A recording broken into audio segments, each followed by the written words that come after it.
Salatullah, salamullah ala taha Rasulillah. Salatullah, salamullah. Menurut agama Allah, dengan berdakwah, dengan berbuat baik, dengan melakukan pertolongan sesama manusia, diminta tidak minta, kalau butuh pertolongan ditolong.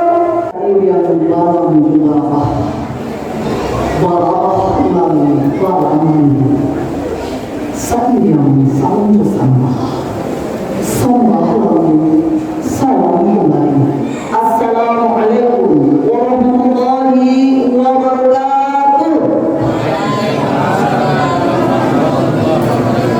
Alhamdulillah. Subhanallah walhamdulillah wala ilaha illallah wallahu akbar.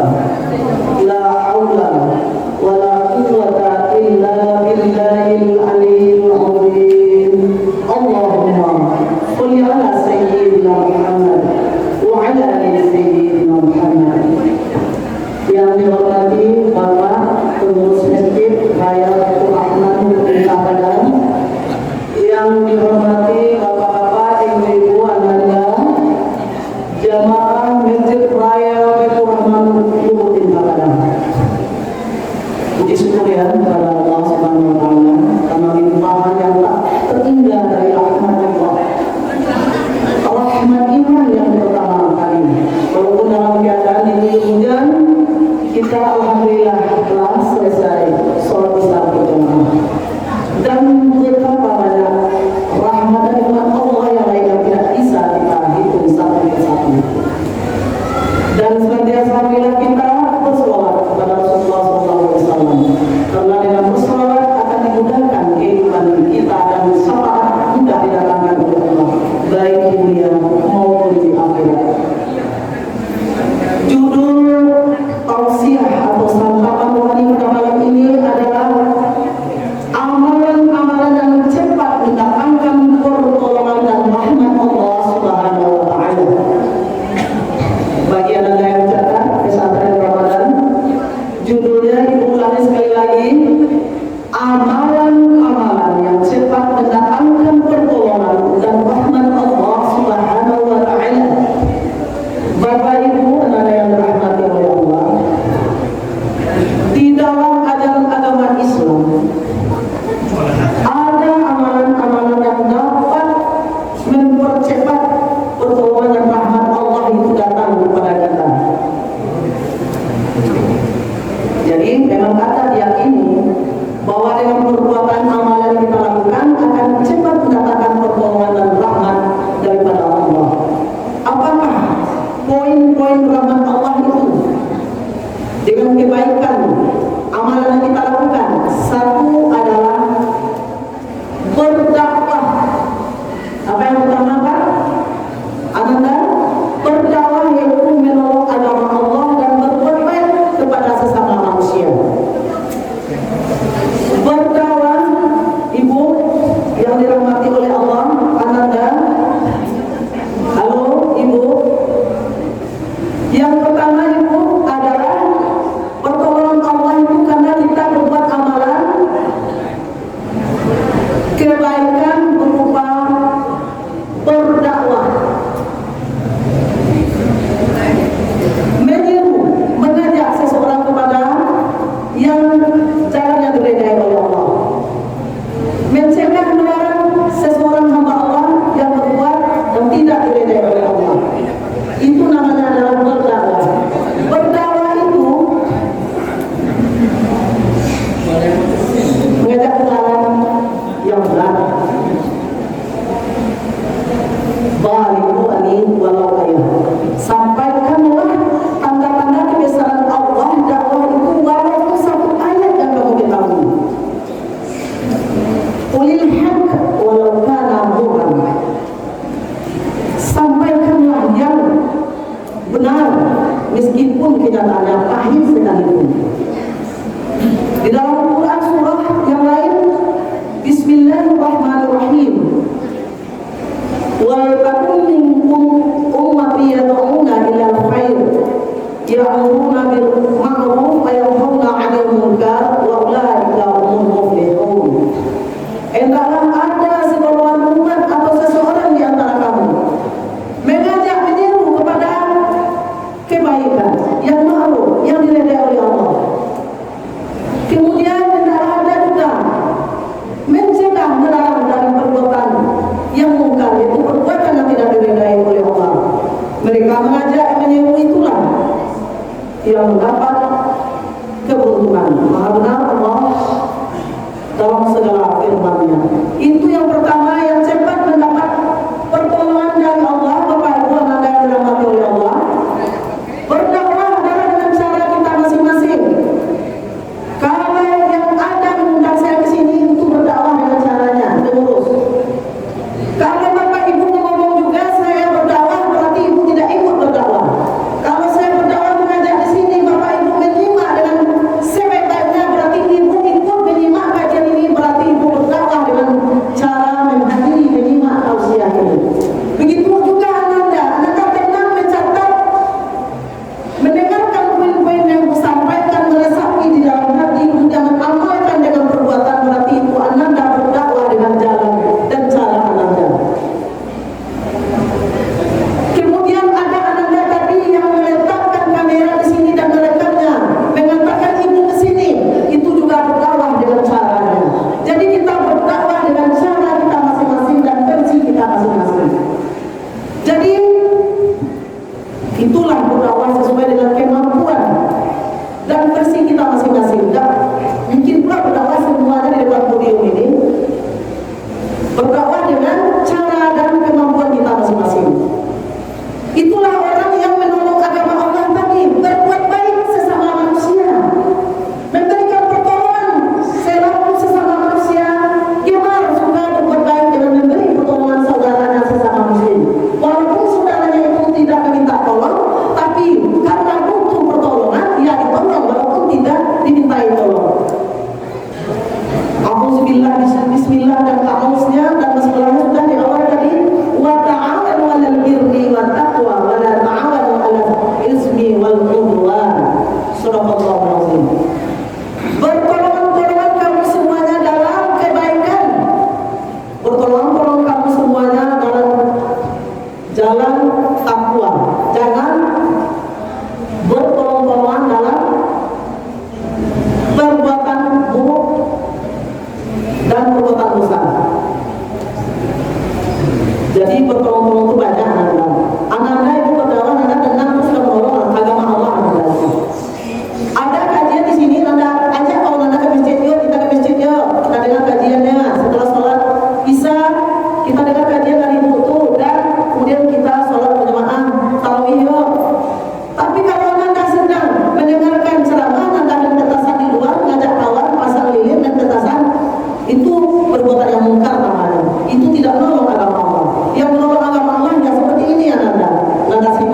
Di dalam masyarakat kan banyak terjadi Pak, di kantor, dimanapun kita berada ya Pak ya, dalam lingkungan keluarga juga.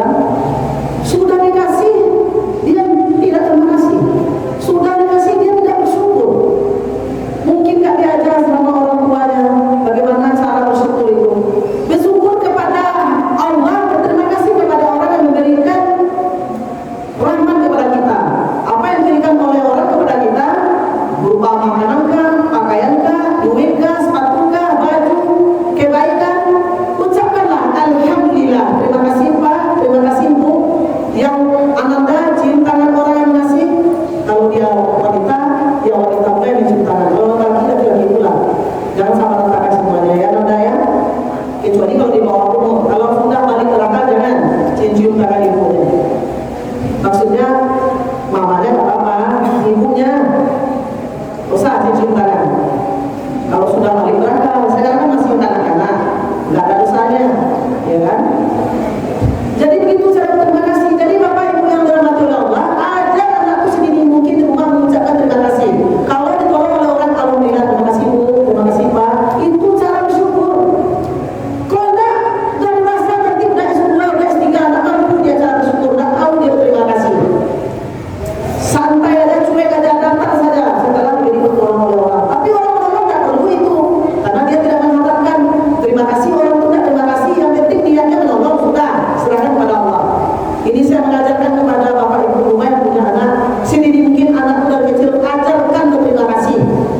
Kalau dikasih alhamdulillah, terima kasih Pak, sekecil apapun itu, sehingga anak nanti terbawa dan besar dia hidup di masyarakat punya adab dia. Ya. Yang ketiga adalah amalan yang cepat mendatangkan pertolongan Allah adalah istighfar dan bersolawat. Istighfar itu astaghfirullah rabbi min kulli dhanbi wa atubu ilaih. Astaghfirullahalazim. Innallaha ghafurur rahim. Istighfar juga namanya. Astaghfirullah rabbal baraya. Astaghfirullah minal khataya. Itu namanya istighfar juga, tapi disenandungkan, dinyanyikan agar anak-anak mudah mengikuti cara badan pada anak dengan menyanyi bersenandung. Tapi maksudnya sini bukan dijadikan kayak itu. Astaghfirullahalazim wa atubu ilaih. Astaghfirullah rabbi min kulli dhanbi wa atubu ilaih. Astaghfirullah innallaha ghafurur rahim. Sama istighfar. Istighfar tidak ingat Allah, memohon ampun kepada Allah. Itu dengan lisan, dengan perbuatan bagaimana? Ambil air wudhu, lakukan salat minimal 2 rakaat, memohon kepada Allah minta ampun atas perbuatan dosa yang dilakukan. Segera minta ampun. Tubu ila Allah taubatan nasuha. Bertobatlah kepada Allah dengan taubatan nasuha. Itu gunanya salat taubat tadi. Setiap saat ada salat taubat itu. Kecuali sesudah salat asar itu tidak ada. Sesudah salat subuh itu tidak ada. Sesudah salat apapun, sebelum dan sesudah salat zuhur, sesudah salat maghrib, sesudah salat isya, mau tidur juga boleh. Tengah malam takarrub ila Allah seperti tengah malam tahajudnya, kemudian salat taubat, salat hajat, tutup dengan witir. Kalau siap salat subuh kan salat subuh, nggak ada lagi. Setelah itu ketika setengah matahari naik dan tujuh baru salat duha 4 rakaat. Minimal 4 rakaat. Setelah itu baru salat taubat minimal 2 rakaat boleh.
banyak sedekahnya, banyak tadarusnya, taqarrub ila Allah tengah malamnya, berbuat kebaikan, mendengarkan tausiah, mengajinya, menjaga semuanya agar ibadah puasa itu diridai oleh Allah, terima oleh Allah. Orang demikian yang terima puasa Ramadannya, dosa-dosanya diampuni oleh Allah. Dia bagaikan bayi yang baru lahir tanpa dosa katanya. Tapi hanya salat tarawih saja. Aku bilang lagi, ada mengaji, ada seru Allah, ada zikir, ada doa, ada banyak sedekah, ada menjaga ucapan. Tiba di rumah main HP, main gadget, main gawai. Kemudian bisa Ramadan tidur lagi, banyak tidurnya. Berbuka, bangun ketika berbuka. Aku sudah ada salat tarawih, ada kan mendengar kajian. Itu nak mendirikan puasa Ramadan namanya. Mendirikan puasa Ramadan itu semuanya amal yang saya bilang tadi. Di dalam hadis riwayat Imam bukan dalam Muslim yang saya bukan tadi. Jadi terbanyak istighfar dan salawat. Salawat apa? Allahumma sholli ala sayyidina Muhammad wa ala ali sayyidina Muhammad. Kedua-duanya itulah yang ketiga, banyak istighfar dan salawat. Yang keempat adalah sabar dan tawakal. Apa yang keempat? Sabar dan tawakal. Sabar dan takwa maksudnya. Sabar dan takwa yang keempat. Sabar itu ada sesuatu kesempatan kita membalas kepada orang lain yang orang itu menyakiti kita tidak mampu tega untuk membalaskan sakit hati kita, itu namanya sabar. Tapi kalau dibalaskan sakit hati itu terhadap perbuatan orang, itu namanya tidak sabar, itu namanya dendam. Dendam itu diberkahi oleh Allah. Sedangkan ini kebalikannya, biar kita disayangi dan kita ditolong oleh Allah, amalannya kebaikan kita itu adalah dengan sabar. A'udzubillahi minasyaitonirrajim. Bismillahirrahmanirrahim. Ya ayyuhalladzina amanu ista'inu bis-sabri was-salah. Innallaha ma'as-sabirin. Wahai orang-orang yang beriman, mohonkanlah pertolongan kepada Allah Subhanahu wa taala dengan sabar dan salat.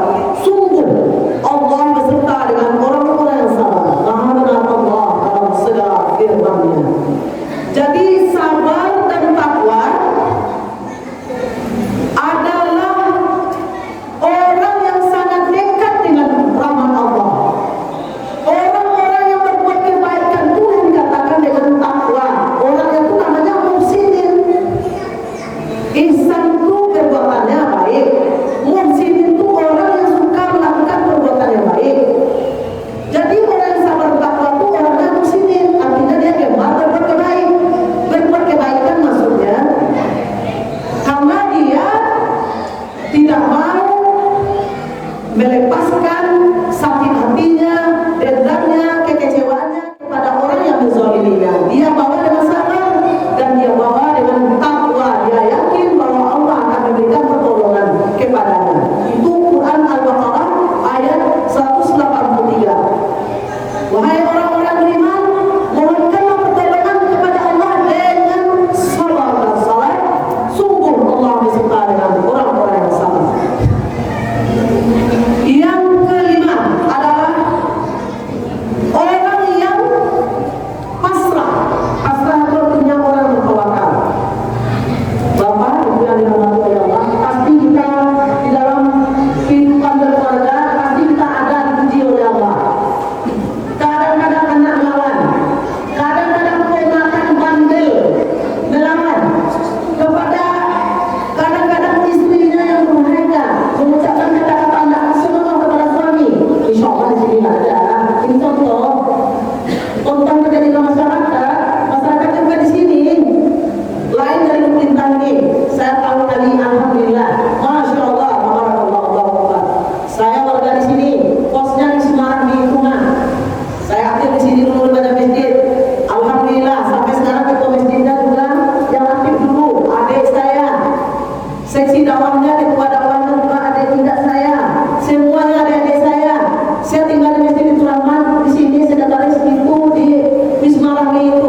Ini adik-adik saya, ibu-ibu sekarang jauh umurnya masih aku. Banyak yang aktif dari masjid itu jadi perangkat pengurus di sini. Semuanya. Iya sih Bang. Saya di sini masih ingat. Sekarang mana biar remaja miskin di mana lagi? Dulu berdamaian. Ada sidang namanya, ada MSK-nya, puisi dakwahnya, pamituannya, salat jenazahnya. Sekarang mana ada? Ada apa enggak? Enggak kedengar dakwahnya lagi. Ada politisasi Al-Qur'annya, wah aktif lah dulu. Dulu belum ada YouTube, belum ada channel TV, RCTI, SCTV, apa macam-macam lah, belum ada channelnya. Hanya TVRI hitam putih. Ya kan? Jadi kekompakan kita tuh nggak ada asik dengan gawai itu, dengan HP itu. Jadi hidup suasana remaja masjid itu. Bapak Ibu yang dirahmati oleh Allah, 5 pentingnya tawakal dan pasrah. Orang yang bertawakal dan pasrah itu dia serahkan kepada Allah Subhanahu wa Ta'ala. Indah dibawa istri tadi ditangani depan. Ibu tidak dilawan suami dengan kata-katain dulu, tapi pasrah, astagfirullahaladzim, ambil air wudhu, menangis berdoa kepada Allah, minta solusinya kepada Allah, curhat kepada Allah, bahwa membaca Al-Quran, berzikir beribadah. Tidak itu yang pasrah mahal. Indah anak madawak dan eleng anak dong, itu mengadu isi akan naik. Istri indah ditangani dong, ada RT jadinya karena undang-undangnya. Melaporkan apa ke polisi, apa masuk tahanan, bagaimana? Tak bisa mencari. Ada segi untuk anaknya lagi, anak sekolah. Kalau istri tak terima, dia videokan atau dia foto, dia laporkan sebagai bukti. Jadi itu bukan solusi. Main kekerasan bukan solusi. Solusinya adalah wasta'inu bis-sabri was-salah. Minta pertolongan Allah dengan sabar. Waktu sabar itu astagfirullah, tekan dadanya, ambil air wudhunya. Itu belum ada solusi lagi. Sabar itu belum ada solusi, ambil wudhu, cepat menghadap Allah. Minta pertolongan Allah, menangis di dalam salat itu. Zikir namanya, berdoa kepada Allah, baca Al-Quran. Itu solusinya bagi orang beriman. Kalau bagi orang tidak beriman, diambilnya dor, masuk. Diambilnya parang, dah. Ya. Kalau orang beriman tak seperti itu, dia serahkan kepada Allah. Itu namanya pasrah dan tawakal. Tidak ada yang akan menolong kecuali Allah. Dengan izin Allah ditolong oleh Allah, dengan tawakal tadi. Jadi orang yang membaca doa tertentu, bacalah doa itu. Bapak Ibu yang dirahmati oleh Allah, itulah bentuk-bentuk amalan yang memudahkan kita mendapat rahmat dan pertolongan Allah. Ya, ini pertama tadi bagi yang mencatat, menolong agama Allah dengan berdoa dan berbaik kepada manusia, sesama manusia. Menolong agama Allah tadi berberapa? Salat, zikir, berdoa, berimbang, sedekah, banyak menolong agama Allah ya. Yang kedua banyak berzikir dan berdoa. Yang ketiga beristighfar dan berselawat. Keempat sabar dan takwa. 5 pentingnya bertawakal. 6 membaca doa tertentu. Masih banyak lagi yang dapat menolong kita dari perbuatan amalan kita lakukan. Bentuk konkret perbuatan yang lain adalah meningkatkan ketaatan, menghormati orang tua, dan kasih sayang karena Allah. Lah, itu bentuknya. ala Yasin Habibillah.